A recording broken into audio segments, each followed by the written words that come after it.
Hello, good morning mga kaibigan, mga kalingap. Narito na naman tayo sa ating YouTube channel at gagawa tayo ng panibagong reaction video. At dito sa reaction video natin mga kaibigan, mga kalingap, ang pag-uusapan natin yung mga isiniwalat ni Kalingap Rob laban dito sa mga anti-kalingap mga kaibigan. Ano?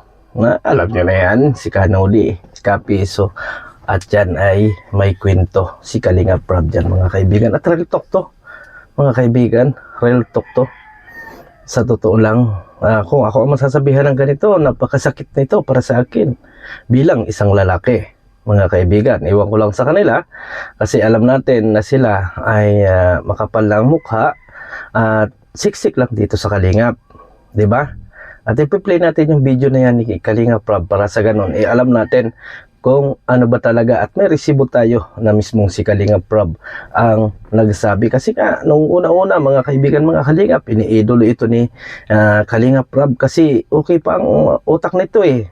Pero ngayon mga kaibigan, mga Kalingap, napakalayo na ng kaisipan nitong si Kapiso. Pero bago yan, i-shoutout muna kay Kuya Bal Santos Matubang, Kalingap Rob, and Ate Edna. At ganoon din po sa lahat ng ating mga viewers. Mega love shoutout sa inyo. Kay Najisa Bicolana at TV Considerate in Mamestica Yons. Ganon din po dito kay Miss Gingging Vlog 1991. Suportahan po ninyo ang kanyang YouTube channel. At meron po tayong isang bagong channel mga kaibigan, mga Kalingap. At doon po tayo nagla-live. Sana suportahan din po ninyo mga kaibigan, mga Kalingap. So dumako na tayo sa ating pag-uusapan bago natin i-play yung ating yung ating topic about nga dito sa mga ito. Kasi nga, alam natin na itong mga ito ay talagang mga anti-kalingap na. Oo, lalo tayo dito kay Kanoli. Si Kanoli, nagtaka rin talaga tayo na noong mga panahong nasa Karipa ito, sabi ko nga ay napakabuting tao. At talagang masasabi ko mga kaibigan na itong si Kanoli ay pwedeng pagkatiwalaan sa mga bagay-bagay kasi ang ganda ng trabaho. Merong pinagkikitaan. Pero nagtaka lang tayo mga kaibigan kasi dumating yung time na gustong-gusto na niyang maging viral at gusto na niyang magpasikat palagi. Kaya sabi ko, bakit parang naiiba na ang landas ni Kanoli mga kaibigan, hanggang sa dumating nga yung time na nagkaroon ng gulo sa John Joy, ay nakita na natin yung tunay na pag-uugali nga nitong si Kanoli mga kaibigan, mga Kalingap. Doon na natin nakita yung tunay niyang motibo kaya andito siya sa Kalingap. Kasi nung una, ang akala natin dyan totoo yung kanyang mga ginagawa na kahit walang views, kahit walang hindi niya naghahanap ng viral. Pero nagkamali tayo mga kaibigan, mga Kalingap. Kasi nga, nag-focus na siya doon sa mga viral o ngayon lumipat na doon sa kabila. Kasi ang sabi niya, kapag dumikit daw doon sa kay Tikyo ay viral na. Kaya yun ang hinabol niya doon. Kaya hinabol niya yon. So dumako na dito tayo kay Kapiso mga kaibigan, mga Kalingap. Kung bakit talagang nagkaroon ng sigalot dito sa Kalingap. Talagang nalaman natin kung ano ba talaga yung ugali din ito si Kapiso. Ito kasi si Kapiso noong mga panahong nandito pa sa loob ng Kalingap is super galing kung makapagkwento. Kahit si Kuya Bal, kahit si Kalingap Rob, palaging gusto niya na turuan sa kanyang mga ginagawang reaction video. Ngayon nga po, mayroong Rochelle community dati na inakwento ni Mama Marilyn Pablo na biglang yung Rochelle community kasi ay inihihiwalay na ni Kuya Bal kasi malaking community na. Ang ginawa nitong si Kapiso ay gumawa ng ng community niya, gumawa ng community niya na andoon yung mga basher ng Kalingap. So pinagsabihan niya ni Kuya Bal na huwag mong gawin ito kasi nga noon pa man bawal gumagawa ang mga reaktor ng mga ganyang group. Abay nagwala na hanggang sa lumabas na yung tunay na ugali na para mong bata mga kaibigan. At ito pala yung tunay na ugali ni Kapiso mga kaibigan, mga Kalingap. Tara po na at panoorin natin sa video ni Kalingap Rob. Tara mga kaibigan, mga Kalingap, para alam natin. Dito sa Daet, talagang pre-promote yan ng Team Kalingap. Kahit ako mismo, nung kumakain kami sa Bagasbas, sabi ko, ano po kayo, mag-live po kayo. Pinalive ko po yan. si Canoli. So yun, nag-live siya, tuwa siya kasi may mga viewers, ganyan. Tapos di ko naman nakalain na bigla siyang tatalikod din, bigla siyang magiging ganyan, maging anti-kalingap na siya. Na wala naman din akong kasalanan sa kanya, 'no? Yun ang mahirap kasi 'pag may kasalanan sa'yo yung isang tao, huwag mong idamay yung iba, Tama. 'di ba? Mm. 'Pag gano'n, parang napaka-ano ng ano mo, napaka-closed-minded mo 'pag gano'n. So, sa pinapakita nila, may mga gano'n talaga, 'no? Lalo na 'pag nandito, kaharap mo sa personal, talagang napakabait. Pero nagkaroon lang kayo ng konting di pagkaunawaan, biglang naging antay ta's kung ano-ano nang sinasabi sa Team Kalingap, 'di ba? Oo, same. Yun yung nakakapagtaka lang kung bakit may mga gano'ng klase ng tao, 'no? Ganun talaga. Pero gano'n talaga ano, plastic ngani, ayan. Sabi daw ni Confessor, hindi daw siya titigil hangga't may kalingap. Di mo talaga magaling. titigil kasi content na yun. Ito eh. Galing Diyan po siya kumikita eh. sabihin, di siya mawawalan ng ano. Oo, yan nga. Tigil ang kalingap eh. Mm. Pero tayo, tuloy naman lang tayo sa sa pagtulong lang. Yun. Hindi natin yun ang mahalaga dyan eh. Saka ano, tawag diyan, di talaga yung titigil kasi di naman niya kayang gumawa ng sarili niyang community. Di naman niya kayang gumawa ng sariling community. Ang kaya niya lang gawin, sumiksik, pagsiksikan yung sarili sa community natin, sa Team Kalingap. Yan yung kayang gawin nila Kapeso at yung iba pa niyang ano, Kasama. kasama. Kasi kung magaling yan, di sana matagal na yung, baka ngayon nasa 1 million subscribers na yan. Di ba? So lahat ng pagyayabang niya, wala yun. Nonsense. Nonsense mo lahat. Kasi kung magaling yan, di sana nasa million subscribers na yan. May sarili na siyang community. Oh, may sarili na siyang community. Pero ngayon, wala. Puro ano pa rin. Puro ngawa. Sino yan? Ganda dito. Ang sinasabi, walang substance.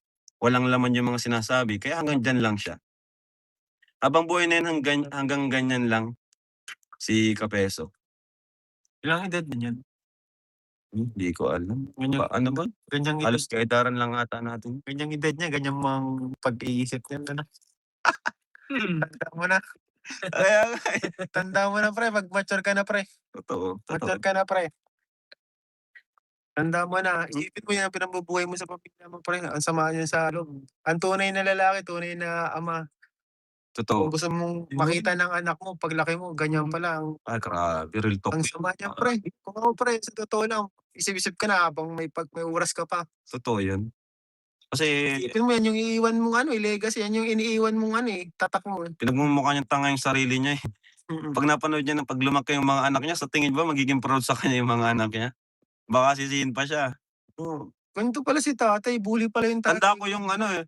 Tanda ko yung sinabi niya, yung talagang, yung sinabi ganyan na, sasapakin daw niya yung asawa niya sa karap ng Ay, oo. ang bira, Kakapeso. Paano mo nasabi yun? Huwag lang galaw yung asawa niya, sapakin niya pa tayo yung asawa niya. Sasapakin ko yung asawa ko sa harap ninyo kung talagang para lang Yun. sabi niya na totoo yung sinabi niya, parang ganun. Baka may mali talaga sa ni Kapeso, sa brains. Pero ito tawag diyan, itong mga sinasabi namin based yun sa mga talagang ginagawa ni Kapeso Yes, oh. noon. Ano? Ako sa Kasi totoo, di ko magagawa yun sa asawa ko na oo. alam nung iba yun, alam niyo po ba yun? Napanood niyo po ba yun? Yung gano'n, yung times na yun. Pero nung panahon yun, talagang pinagtakpan pa rin siya ni Kuya Bal, pinagtanggol pa rin siya nung panahon yun. Nagtanggol siya ni Papa, tanda ko yun. Grabe. Binasag ang silver boat. Oo nga. Yun pa. Grabe. Kahit kailan di ko gagawin sa asawa ko, yun na, sapakin ko pa yung sa harap ninyo. Naka-live siya nun eh, naka-live siya. Nakalive. Sobrang galit niya na gawa niya yun. Grabe din tong taon talaga. Pero sana dumating yung time na makapag-isip-isip na siya. Kasi tumatanda ka na pre. Isip ka na. Saka dumarami kasi yung kaaway niya. Oo. Yun yung nakakaano dun. Nakakatulog. Wala siyang peace of mind yan. So dyan sa video na yan mga kaibigan, napakasakit niyan. Ala palang kakayahanan itong si Kapiso, no? Walang paninindigan doon sa mga salita na yun ni Kalinga Prab. at saka ni Ian ay masakit yun. Isipin mo yun, isa kang pamilyadong tao, ala ka palang paninindigan, wala ka palang kakayanan. Ibig sabihin, napaka-weak ng taong ito. Walang sariling desisyon, walang ganon. Kasi nga po mga kaibigan, mga kalingap, ang pinipilit niya ay makapasok dito sa loob ng kalingap. 'Di ba? Yun ang kanyang pinakikialaman. Yun talaga ang totoo dyan, mga kaibigan. At totoo yung sinabi ni Kalingap Rab dyan, na si Kapiso ay mananatiling ganyan. Kasi nga po, mga kaibigan, umaasa lang dito sa Kalingap para magkaroon ng views. Napakasakit nun. Sa totoo lang, napakasakit nun para sa akin na ikaw ay isang lalaki, ay masasabihan ka na wala kang kakayanan. Hanggang dyan ka na lang. At saka yung sabihan ka, mga kaibigan, mga kalingap na mag-matured ka. Mag-matured ka. Kasi pamilyado ka, may mga anak ka. Napakasakit po nun. Totoo naman yung sinabi ni Kalingap Ian dyan, na yun ba yung ipagmamalaki mo sa iyong anak pagdating ng araw na ikaw ay mambuli, na kapag ikaw naman ay nabuli, bago ang balwarte mo lang pala, yung bakuran mo. Di ba? Sakit dun. Masakit yun mga kaibigan, mga kalingap. Kasi ang pagkakaano ng pamilya mo, ng mga anak mo, ikaw ay isang matapang. Pero, doon lang pala ang tapang mo sa loob ng bahay mo, ay yun talaga yung masakit doon. Paano kung may ibang lugar na yung mga pamilya mo? Hindi mo na kayang ipagtanggol kasi nasa bakuran mo lang yung tapang mo. Di ba? Ganun yung mga kaibigan. Dapat kung lalaki ka talaga at ikaw may paninindigan bilang isang ama,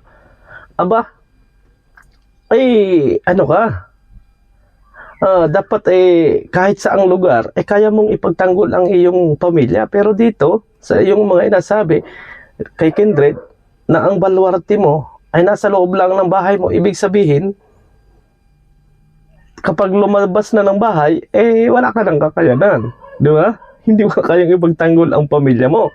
At isa pa, dito sa ikwento ni Kalingap Rab, alam ko kasi ang kwento niyan.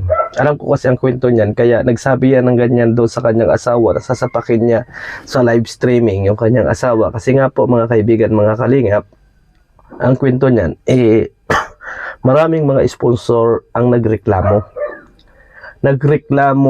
na ichinachat, nanghihingi ng kung ano-ano, at meron diyang mga video na pwede pa rin nating ilabas doon sa mga YouTube channel noong mga sponsor na yun, mga kaibigan, na nagsalita laban sa kanila.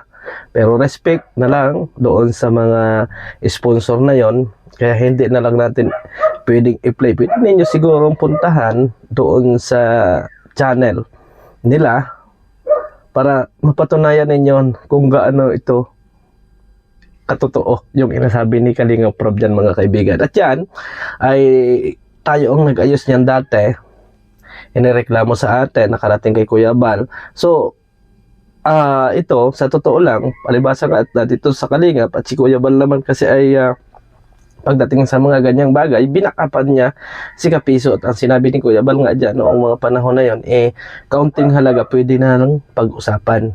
Yan ang inasabi ni Kuya Bal Santos Matubang dyan. Ibig sabihin, binakapan pa rin niya si Kapiso. Pero ngayong panahon, si Kuya Bal na ang tinitira. Kasi nga wala nang kita yung negosyo siguro niya. Tama yung sinabi ni Kalingap Rab, na kung may negosyo ka, bakit kailangan mong makipagbardagulan dyan sa social media? Gumawa ka na lang ng matino at gumawa ka ng sarili mong community para maipagmalaki ka ng pamilya mo at maipagmalaki ka rin ng anak mo. Katulad na halimbawa niyan, yung inagawa ni Kapiso na paninira dito sa Kalingap, kung kanin-kaninong paninira, di ba?